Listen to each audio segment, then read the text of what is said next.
Can I have your attention, please? Hello.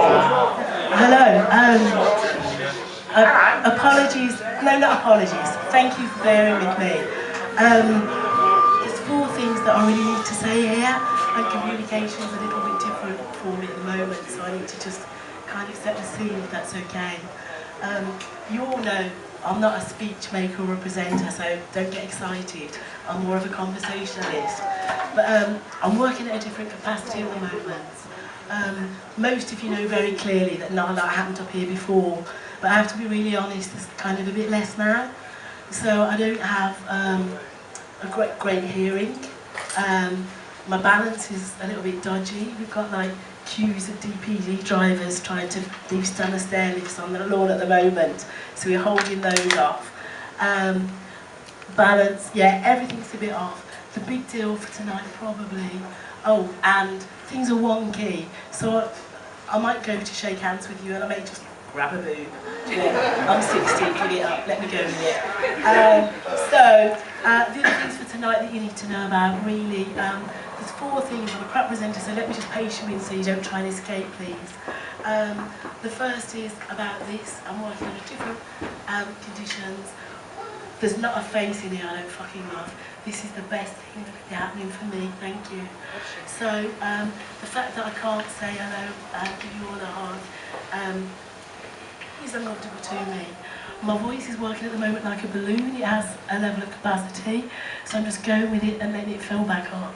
So there won't be any great magnum opuses from you, we'd be glad to know.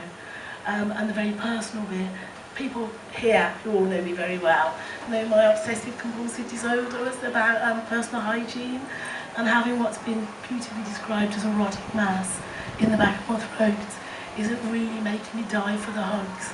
So just let me wander around grinning like Father Jack, please, and I'll be happy. Thank you. Second thing is a very quick, a massive ask. Like most of us, we've been badly served by a really badly screwed NHS hospital system.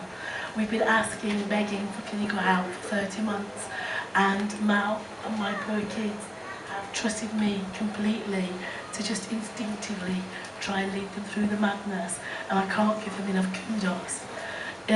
I've stayed for 10 days recently with John Taylor Hospice. It's the most awe-inspiring team of people I've ever met. And without being rude, I know you lot. Do you know what I mean? I'm in good company. They took us from a position where I actually couldn't move, I couldn't breathe. I was quite dodgy, to be fair, and I know that's been the case for years, but in a totally different way. And what happened was they've given us clinical advice, support, confidence, and they gave us genuine affection that somebody gives the monkeys, and we can't thank them enough. It cost them about £8 for my care.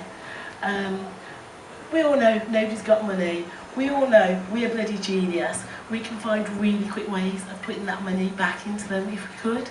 And I'd be really grateful because I just want it done so the next person gets a chance of what I had. They're amazing. The big ask. Thank you. See, I have people who love me around me. The third is the really big ask. Most of you, everybody knows my favourite nickname that I was ever given was the Granarchist.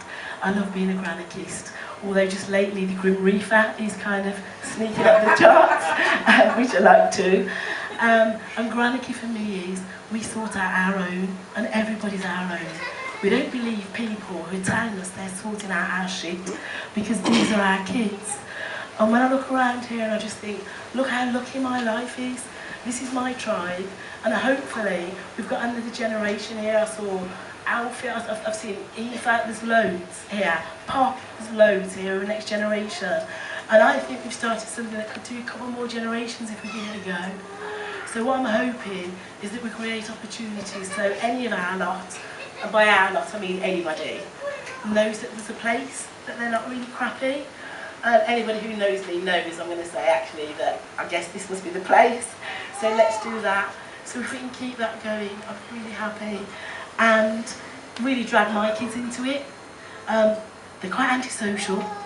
They're a bit rude, to be fair, but they're really great people and they add value, and I want them to be part of this. The fourth, you'll be pleased to know, I'm sorry, is that, no, thank you, I'm not sorry, is that thank you all for coming to my second wave. I honestly believe everyone should have one. You're all really vital to me, you know that, hopefully by my actions and the way you act to me.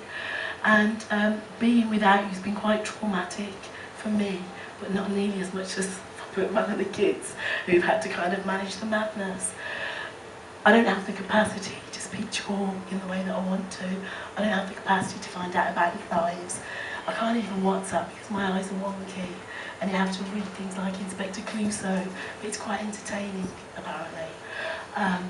So for me, the fact that you being here for no other reason than you're bloody great people and washing me and my kids with love and energy is amazing.